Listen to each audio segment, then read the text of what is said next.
Welcome to this video tutorial on how to name organic compounds that contain the ester functional group.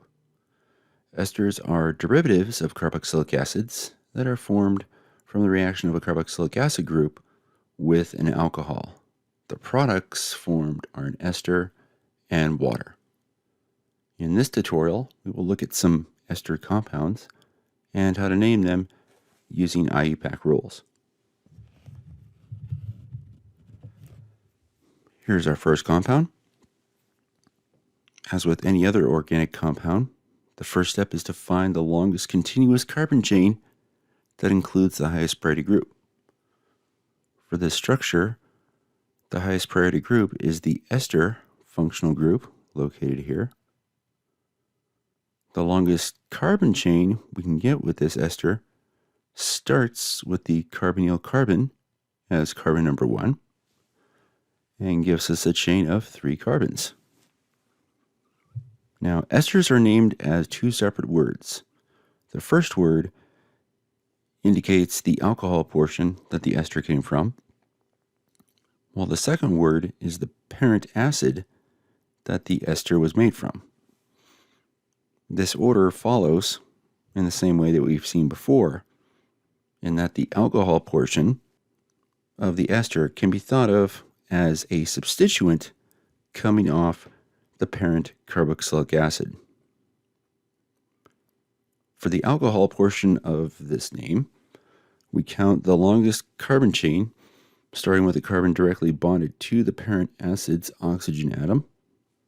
The chain we get is 3 carbons long, as shown through numbering and highlighting. There's one substituent coming off this chain, a methyl group, as shown here. If part of an alkane, this would be named as 1-methylpropane. But since it is a substituent, the suffix on this will change to YL and becomes 1-methylpropyl. An acceptable alternative name for this alcohol substituent would be sec-butyl or even 2-butyl. Now, looking at the parent acid portion, we find the longest continuous carbon chain. The longest carbon chain we can get with this ester starts with the carbonyl carbon as carbon number 1 and gives us a chain of 3 carbons as highlighted here. A 3-carbon alkane would be named propane, but since we are naming the acid portion of this ester, we change the suffix by dropping E and adding oic acid. Lastly, to indicate that this parent acid has been converted to an ester, we change the suffix once more by dropping ic acid and adding ate. So the overall name for this compound is 1-methylpropyl propanoate.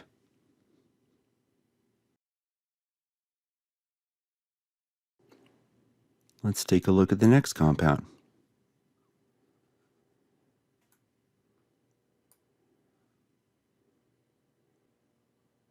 This contains an ester functional group with the parent acid portion shown here and the alcohol portion of the ester highlighted here. The longest carbon chain for this alcohol segment, starting at the carbon directly bonded to the oxygen, is 3 carbons long. The chain is numbered as shown here. The only substituent present on this 3-carbon chain is a methyl group, highlighted at carbon number 2. A 3-carbon chain is propane for the alkane. When we change the suffix to show this as a substituent, we change it to YL, we get 2-methylpropyl.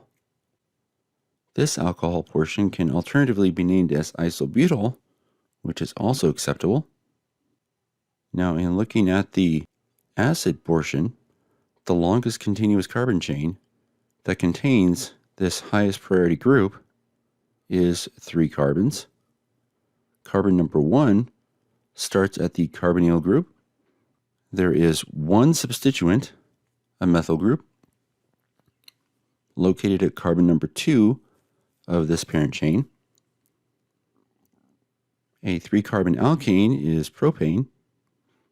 Since this is the parent acid, we change the suffix to reflect this acid functionality and end up with propanoic acid.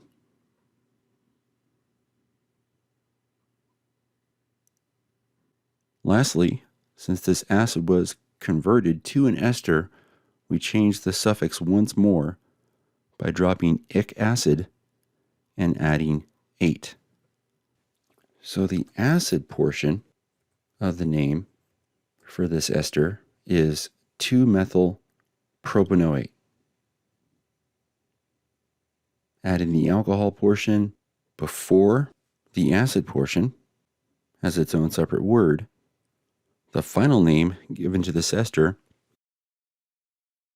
would be isobutyl 2-methyl-propanoate.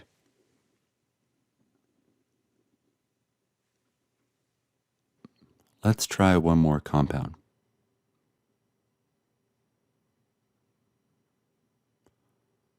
The highest priority functional group in this molecule is also an ester group with the parent acid portion shown here and the alcohol portion highlighted here connected to the parent acid hydroxyl oxygen. Since the alcohol portion is named first for ester compounds, we'll look at the alcohol portion of the molecule. It consists of a benzene ring directly bonded to the oxygen. If this portion of the molecule was benzene with a hydroxyl group attached, it would be called phenol. But since this alcohol is a substituent coming off the parent acid of an ester, the suffix changes to YL and gets phenyl. There is nothing else attached to the benzene ring, so now we look at the acid portion of the ester. The longest continuous carbon chain for this portion starts with the carbonyl carbon as number 1 and is 4 carbons long, as highlighted here. There are 2 methyl substituents coming off the parent chain at carbon number 2 and number 3. A 4-carbon alkane is called butane. For ester naming, we can convert this to its parent acid name, which would be butanoic acid, and then change the suffix one last time to convey that the acid is now part of an ester by dropping ic acid and adding 8. So, along with the methyl substituents, the acid portion of this ester would be 2,3-dimethylbutanoate. Adding in the alcohol portion we named earlier, the complete name for this ester would be phenyl 2,3-dimethylbutanoate. Thanks for watching this video tutorial on how to name esters.